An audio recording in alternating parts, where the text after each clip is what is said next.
如果能够各做一些妥协让步的话呢，看得更远一些啊，站得更高一些，其实呢，这个伊核协议的重新恢复和达成呢是有希望的。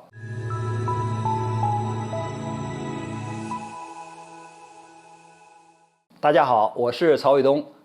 近期啊，我注意到就是美国和伊朗已经关于伊核协议的重新恢复呢进行了一轮讨论吧，但是无果而终。但是我对美伊的这个关于伊核谈判这个事儿呢，还是比较乐观的。为什么比较乐观呢？因为美国退出伊核协议呢，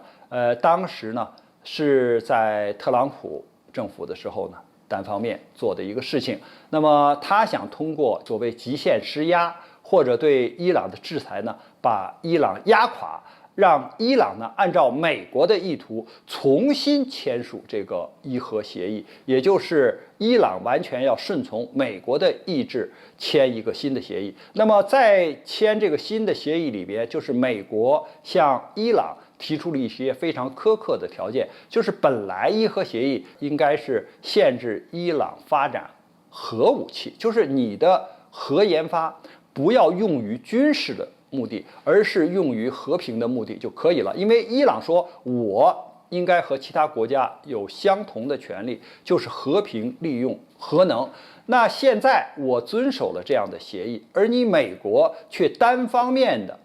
退出了这个协议，而且对我施压，这是一个不公平的，所以伊朗是无法接受的。那么在美国对伊朗极限施压的这几年的过程中呢，并没有把伊朗压垮，反而是加深了双方的这种矛盾。那我们现在看，当拜登政府就是希望重新签署这个或者恢复伊核协议的时候呢，也是要按照就是美国的意志来确定这样一个协议。那么伊朗显然是不能接受的，因为他认为你退出单方面的退出伊核协议是一个不公平的这样一个事情。因为对伊朗而言，伊朗是遵守协议的，那么无端美国退出，你退出之后还要附加给我各种条件，比如说把他的这个伊斯兰革命卫队列入恐怖组织。那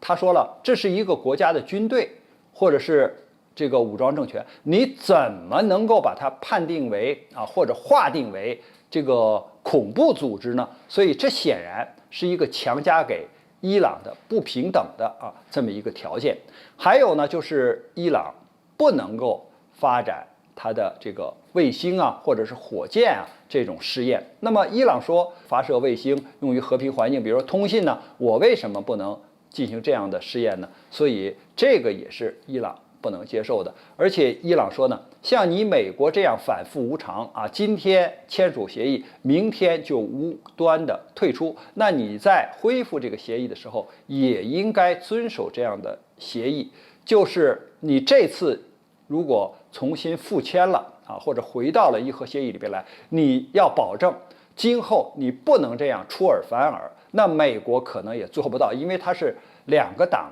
民主党、共和党，它这个执政之后很有可能就是言而无信的，所以他也很难保证。再有呢，就是伊朗说，你对我的这种经济制裁完全是没有道理的，完全是附加的你应该解除这种制裁。那美国说，我只有在看到你遵守了我美国给你画的条件之后，我才会解除你的制裁。所以你看，双方尽管在这个卡塔尔就是进行了谈判，但是无果而终。但是我认为呢，就美国而言，因为他现在对伊朗还是要加以利用，因为俄乌冲突以后，全球的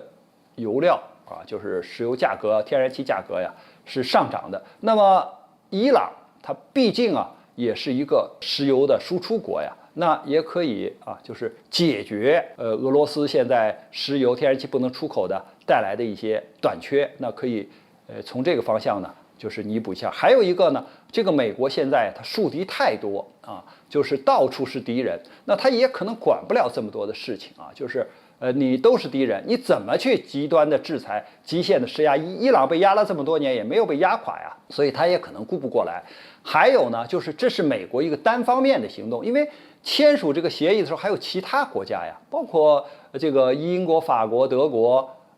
中国、俄罗斯都签了，那你现在美国单方面的退出啊，